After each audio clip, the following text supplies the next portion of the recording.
you willing to put aside all speculation and announce to the people here that you are not running in 2020? No. Overall, wages are down. People are working longer hours for less money. Obama these aren't illegal immigrants. African Americans being mistreated in society. Noting that world leaders laughed at President Trump. Thanks to the president's looming trade war. You know what it is? Our new slogan, 2020. Keep America great.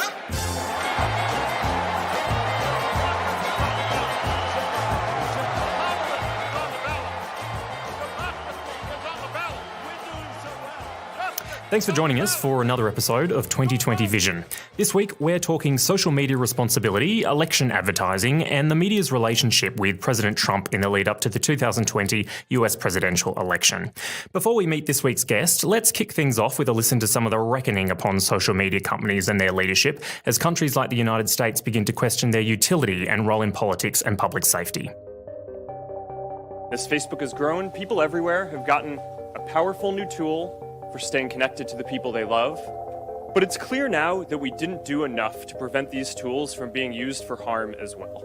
And that goes for fake news, for foreign interference in elections and hate speech, as well as developers and data privacy. We didn't take a broad enough view of our responsibility, and that was a big mistake. And it was my mistake, and I'm sorry. I started Facebook, I run it, and I'm responsible for what happens here.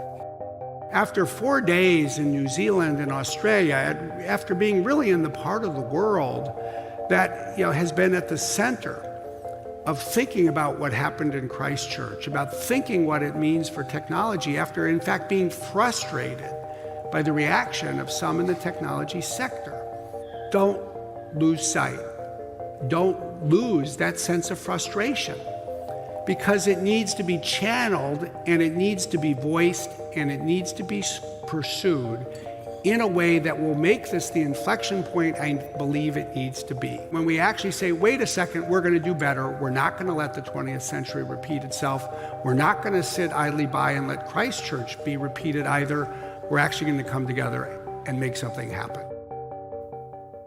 Claire McFarlane was previously an Assistant Secretary for Digital Economy Policy and Strategy with the Australian Government and has worked in digital innovation for companies like Telstra and Fairfax Media, having started her career with Australia's first internet service provider, Aussie Mail. These days, she's the Director of Innovation and Entrepreneurship at the United States Study Centre. Claire, welcome to the podcast. Thank you, Drew. It's a pleasure to be here. You appeared in conversation with the President of Microsoft, Brad Smith, a few weeks ago, who spoke a little bit about the pressure that big tech is currently under following events like Christchurch and political interference with the US presidential election. Do you think we're generally likely to see these companies and their leadership being held more accountable in the lead up to 2020, or can we expect the sort of empty rhetoric to continue?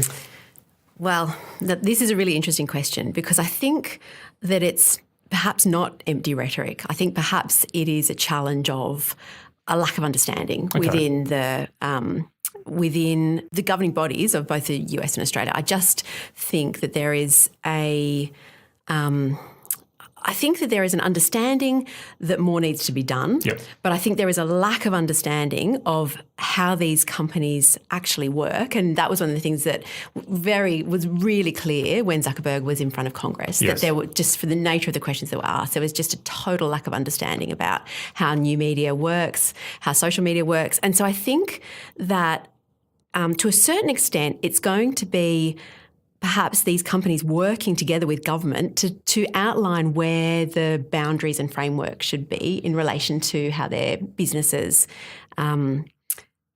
function in society moving forward. And so it's really interesting, because I don't think that's been the situation in the past, where there's been such a disconnect perhaps between the understanding that the legislators have and the nature of the way in which those kind of businesses operate. Yeah, I suppose there is it is a case in some respects of having people who aren't even using these platforms asking questions like, why can't you flip a switch and turn this stuff off? And Yeah, that's right. And some of the concepts around how the technology works, if you're trying to explain them to somebody who obviously clearly has no idea about how those types of things work, you can see that there's these kind of clear disconnects happening. And so while I think it sounds perhaps to an outsider like empty rhetoric. I actually think that a lot of it is just purely a disconnect and misunderstanding between that. And so I think that puts the onus on the tech companies a lot more to kind of step up and be really clear about where they feel there are challenges for them or that they need to step up to and meet. And I think governments as well need to educate themselves. You know, one of the things that is when you look at the people who make up the parliaments in Australia and and Congress, there is a very clear demographic grouping within those. They tend to be older people. They tend to be people who are quite out of touch with how these types of media platforms work. They don't use them. They don't understand them. And I think they really need to get with the program. Yeah, and white men too, right? Because, I mean, a lot of, if we're talking about something like, you know, abuse online or trolling and things like that, I mean, often it's women and minorities who are really suffering on the end, as opposed to sort of white men who are on these bodies. Yeah, that's right. And in fact, one of the things, so cyberbullying is one of those ones. It's a really it's a really interesting area, because if you think about the generation that are making the laws around cyberbullying in particular, it's a generation of people who've probably never experienced cyberbullying themselves. And so that is a really big challenge when you don't have policymakers who have had that direct experience. And I think we're just starting to see that shift, but that's a real disconnect. Bloomberg reported last week that YouTube executives ignored warnings about letting toxic videos run rampant on that platform, and that recommendations to curb conspiracy videos were sacrificed for engagement. As someone who's worked in digital innovation for technology companies yourself, can you see a way that these companies are going to be encouraged to prioritise community safety over clicks? Yeah, again, this is another really challenging area, because it's really about balancing the business model of a company, which is about providing value to shareholders or owners, and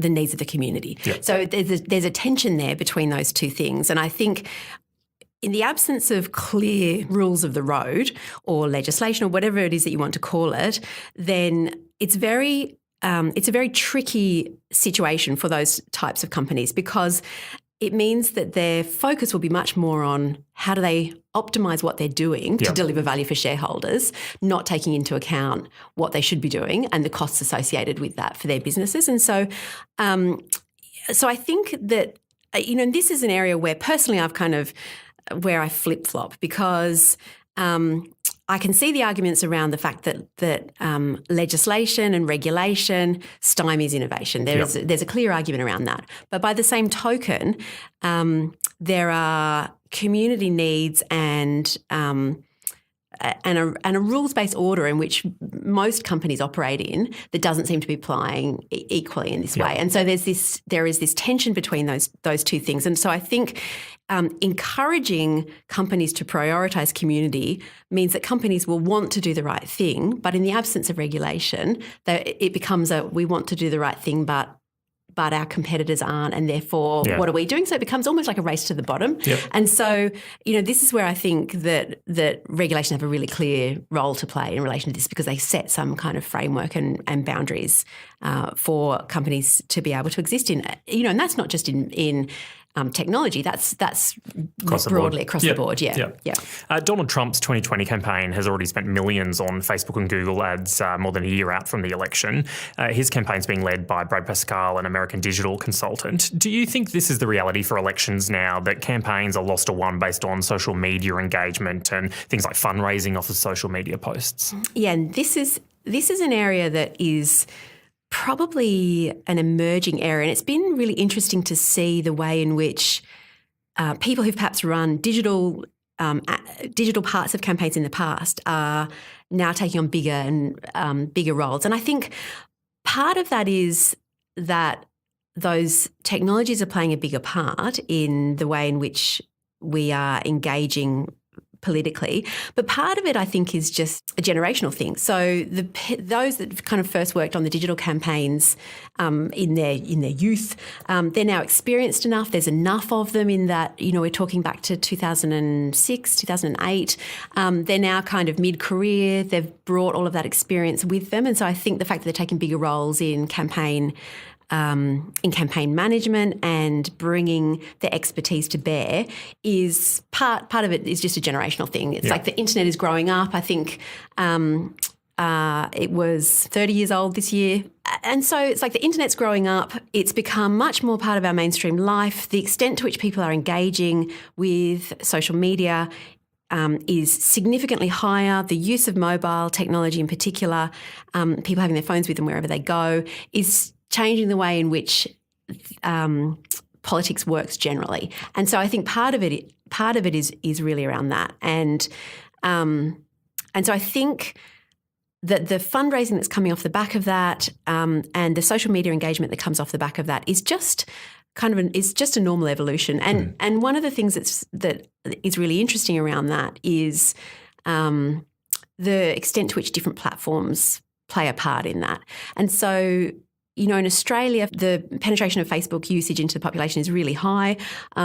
Statistics, estimates put it at around 50% of the population checks Facebook once a day. That's really quite high. Yeah. When you look at Twitter, the usage of Twitter is somewhat lower and is kind of around 15 to 20%, might be as high as 30% of the adult population in the US using Twitter, but that's still quite low. Yeah. That's so interesting because it drives so much of the conversation, certainly in media and politics. But it drives the conversation amongst the people who are engaged, not necessarily amongst the people who are not engaged. Whereas point. Facebook probably has more engagement generally across the population, and so that I think is why in Google the usage of Google and therefore the use of Google Ads in terms of reaching broad swathes of the population is why I think the Trump campaign would have been putting so much money to Facebook and Google, because their reach amongst people who are not interested in politics perhaps is much greater, and therefore the opportunity to influence is greater there. I just wanted to pick up on something you said before, which I thought was really interesting, and that was on the elevation of people with a digital background onto these sort of larger campaign roles. Because, usually when you think about political campaigns and things like races for the White House, you'd think of someone handling social media or digital as maybe like, the student intern from down the road you picked up to sort of do it as a secondary concern. And it's interesting that Trump's campaign for 2016 at one point was run by Steve Bannon, who came from this digital news website, and so it had sort of come from that background. So there definitely seems to be this shift, as you say, that these digital innovators are becoming the heads of campaigns, not just, a factor in them. Yeah, and if you look at like Brad Pascal, he's like in his early 40s, I think. Right, okay. So, and even the guy who ran Obama's campaign and who was kind of like the groundbreaker, and I saw him speak a few years ago. He was like the groundbreaker for the use of grassroots and campaigning. He's like in his late 30s now, and so they're that's kind of mid-career. And so they're bringing those kind of skills, and I think other people are starting to recognise that. Do you think Australia's political parties have really evolved to the same extent that American ones or American campaigns have in regards to elections? There still seems to be to me anyway, a big reliance on TV and newspaper advertising as opposed to social media here. Do you agree? Yeah, I do agree. But I think, what's really interesting about that is when you go and look at where the people are, because advertising will always try to reach the biggest audience that it can possibly reach. And so when you look at where most Australians spend most of their time, it's still on free-to-air television. Really? So free-to-air television is watched by 80% of adults in metro cities. Okay. So it's declining, but it still has the largest share of viewing hours. So it's around 50%, and that's higher amongst older Australians. Wow, okay. So I tend to think that the political parties in Australia will kind of be, if I was giving them advice, it would be about splitting their funds so that they would continue to speak to the people in the older demographics who they can convince about having the best policies and wanting to capture their vote. So the money should be going into TV and print to a lesser extent. I'll talk about that in a minute. Yep. And then in terms of reaching the younger demographic, then that's where social media really comes really comes into its own. Okay.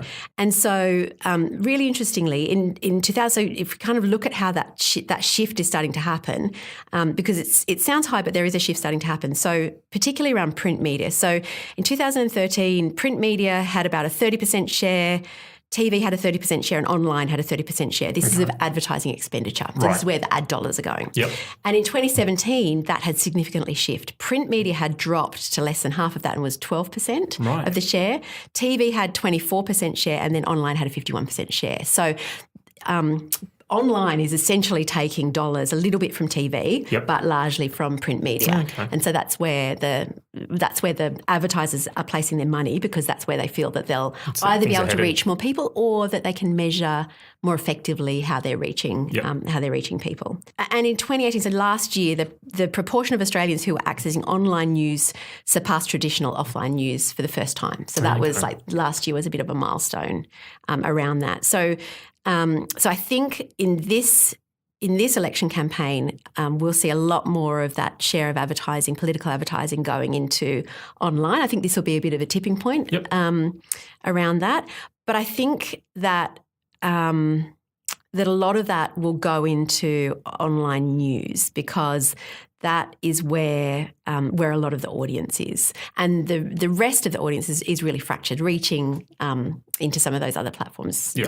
And you're just probably not as engaged as something like news, right? Yeah, people are really want having a conversation if they're engaging with that sort of stuff. That's right. And one of the things I was looking for was where the growth had been. So online news has grown compared to offline news, so use of news. So people are consuming more news, but they're choosing to consume that news online. Okay. And so that's where the advertising, would probably go. Yeah. You're appearing in an event this week with the New York Times International President Stephen Dunbar Johnson. Outlets like the New York Times appear to have done very well out of the Trump presidency so far. Do you think this is solely because of who is in the White House, or the big media brands doing something different in the digital area which is helping them as well? Yeah, and there is no doubt that media organisations are doing well out of Trump. Okay. And you only have to look at like the share of eyeballs or share of reach to see that. Yep. But I think the New York Times in particular. And most media organisations, but let's talk about the New York Times in particular, given that we're going to be hosting them later this week. I think they've really tuned into where consumers are looking for content and recognising strengths. So there's always been this argument that content is king, and that people will go where great content is. But I think we're starting to actually see that now, that great content is attracting the eyeballs. And so for the New York Times, they have kind of recognised some of the strengths that they've had, and they're packaging that up in different ways. I was really interested to see that they've got a subscription product which is access to their 20-year crossword archive. Oh, God. Now, to have a 20-year crossword archive, if you are a crossword aficionado, that's really valuable content that they have developed over years and years and years that they've now made available to subscribers and are monetising in a clever way. Yeah. And the same with cooking. Cooking is something that people do, most people do, lots of people like, lots of people are kind of big fans of, and they've recognised that they have a strength in that, and and have set up kind of content verticals around that. And I think that's a really clever strategy. Some of the other things I noticed, and I'm going to be really interested to ask Stephen about this later in the week, is that they have purchased an organisation called Wirecutter, which is like if you wanted to buy something, like I don't know, I had a look earlier and it was pregnancy tests. Not that I'm looking to buy pregnancy tests, but what are the best pregnancy tests to buy? Right, and they will tell you which are the best ones to buy. Okay. And then the other thing that I've noticed about the New York Times is that they've got.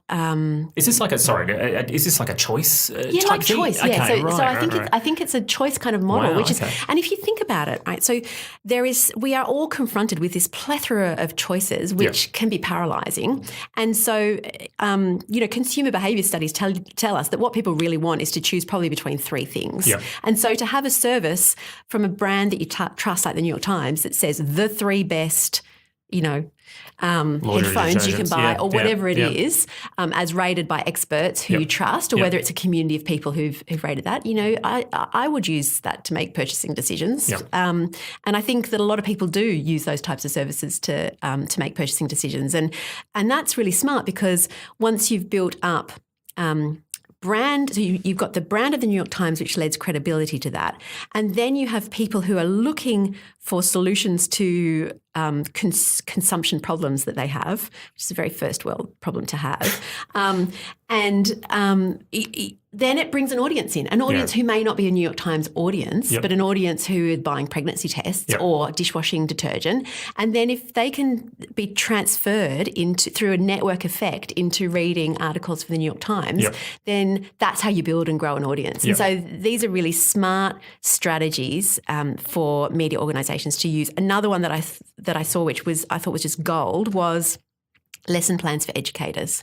So if you've got a group of educators and you've got great content that you can package up in terms of, here's a lesson plan for dear teacher who's teaching this particular subject that you may not have great expertise in, not only does that create advocates within the educational ecosystem, but also all those students who are getting exposed to that content. And the number of people who say to me, the important role that Behind the News played for them in their life is phenomenal in Australia. So Behind the News was I don't even know if it still exists, but it is. ABC News program. The number of people who talk about that as being kind of like this thing that they remember from school is really clear, and then they go on to kind of recognise that ABC is a great brand. For content. Much of what President Trump says and does seems to be grounded or focused on how it will play in the media. I'll get your thoughts on that in a moment, Claire, but first let's have a listen to some of the ways that the president has interacted with the media in the past. By the way, the world's most dishonest people are back there. Look at all the cameras going. Look at all those cameras. Unbelievable. Just sit down, please. Well, when you report fake news, when you report fake news, which CNN does a lot, you are the enemy of the people. The President of the United States should not refer to us as the enemy of the people. His own daughter acknowledges that, and all I'm asking you to do, Sarah, is to acknowledge that right now and right here. I appreciate your passion. I share it.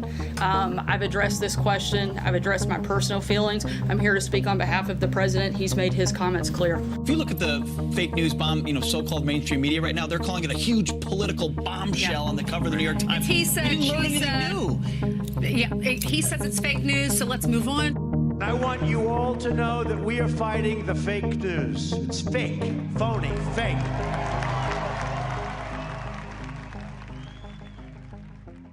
Claire, obviously politicians have always thought about publicity and messaging. Do you think Trump's almost singular focus on headlines, though, has had a transformative effect on US media?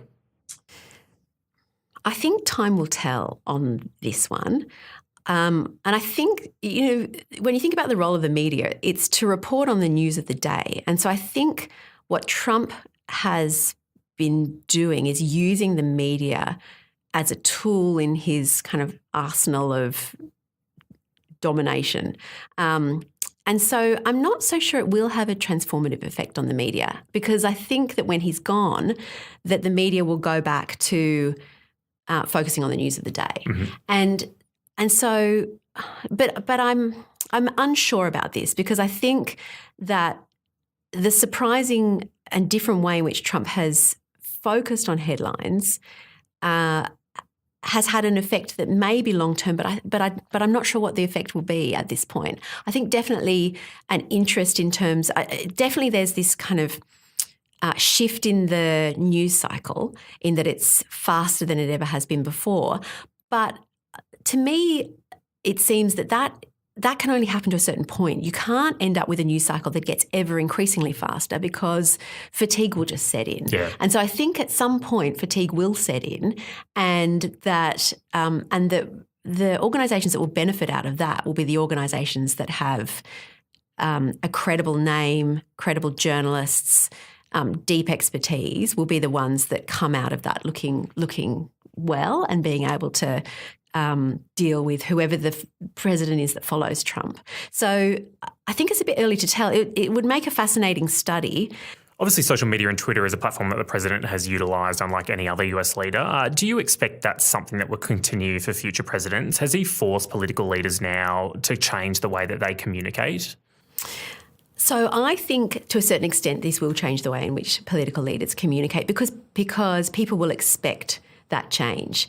And I think that there has been an expectation set with the way in which Trump communicates almost his stream of consciousness in some ways, that is quite authentic to him. So I don't know him. Thankfully. But I do get the sense that he's kind of a stream of consciousness person. He's using this in a tool in his manufactured persona, is kind of how I would characterise it. And removing gatekeepers as well, right? Yeah, That's kind of Although, I do not for one second believe that he sits there and types it out. I think that there are people that he dictates to, and more fool them, I say. But what I think, though, is that what it has done is he is sharing an authentic version of himself. Yep. And I think that what will happen is that politicians will be encouraged to share more authentic versions of themselves. And the one that strikes me as really interesting is Alexandria Ocasio-Cortez. Thank you for that, Drew. No yes, worries. I know her as AOC. Yes. When I'm watching what she's kind of doing, she is also presenting a very authentic persona on Twitter. Yep. But the thing that I think is so powerful about that in terms of resonating with the voting kind of public, general public, is that it's giving a window into the way in which politicians work, and not just on a political level, but on a legislative level, that people have not seen before. Because there are now more speeches from within Parliament or within Congress that are being shared on social media and people are watching them. Now, that would never have happened 5 years ago, that people would be watching snippets of speeches, whether it's Penny Wong censuring Fraser Anning or whether it's AOC talking about the new Green Deal and the challenges around that. That is not something that we have seen previously. And so I think it gives a window into a different level of the political system than has been seen before. And I think that's really valuable, particularly as more young people, and we talked about this before, you look at Congress or you look at the Australian Parliament and it is largely full of older white males, not exclusively, but there is an over-indexing of them when you compare that to the general population. And so I think by enabling people to see a little bit more about what goes on in these places that determine so much of our lives, it encourages other people to get involved. And so that kind of authentic sharing and that and what that does for broadening the visibility of what's happening at the political level is really powerful. And and I think we'll have Trump to thank for that because I think he has blazed the trail on that. You covered a bit of this in your previous answer, but I wanted to get your thoughts on whether you think so many media organisations are thinking about a post-Trump world yet and how they're going to stay relevant. When there's less sensationalist presidents in there, are we going to rely on things like sort of authority again and sort of the day-to-day news cycle, as you mentioned before? Are they thinking about this at the moment? Now I don't know the answer to that question, Drew. I think that if you were in a media organisation, if you're in any organisation, you need to be thinking beyond the next 12 months. You need to be thinking about the next 3 years, the next 5 years. I don't think, frankly, enough organisations do think beyond that kind of immediate horizon. But I think that from a strategic perspective, to stay relevant in any sense, to your customers or to the citizens that vote for you, you need to be thinking about that longer term perspective. And so I would hope that media organisations are thinking about that post-Trump world and think about how they can leverage just pure gold that they've got at the moment in terms of the unceasing interest in Trump and Trump's America. And I'm thinking about what is it that they can learn about what's happening right now and how would they apply that in relation to the next president? Because it would be a real shame if everybody just took a breath post-Trump and went, now we can go back to the way things were before. That would be a shame. Now, I lead innovation and entrepreneurship, as you know, and that is kind of like the essence of innovation, is about thinking, what is it about now that I can transform into something that is going to do me well in the future? Yeah, because I mean, there really is a risk there, right, with this sense of complacency that, Trump is virtually writing a lot of these stories himself, day-to-day tweets and all that kind of stuff. And it's like, what happens when that goes away? Yeah. Yeah, and I think you might see consolidation in the media landscape, but I think it's more that is an ebb and flow that happens all the time, and there are other factors that come into play in relation to that. I mean, I'm perhaps a bit of a purist, and I see the role of the media is really about reporting on the news of the day, and I think it will just be different news of the day in a post-Trump world. Maybe there'll be some airtime on other things that are important that we're just not talking about at the moment. Claire, thank you very much for joining us today. It's my pleasure. Thank you for having me. Thanks this week to the Bubba Brass Band, David Hillowitz and Ketzer for their musical contributions, and the Faculty of Arts and Social Sciences at the University of Sydney for their studio assistance. We'll be taking a few weeks off for the Easter and Anzac Day break, but look forward to joining you again at the end of April.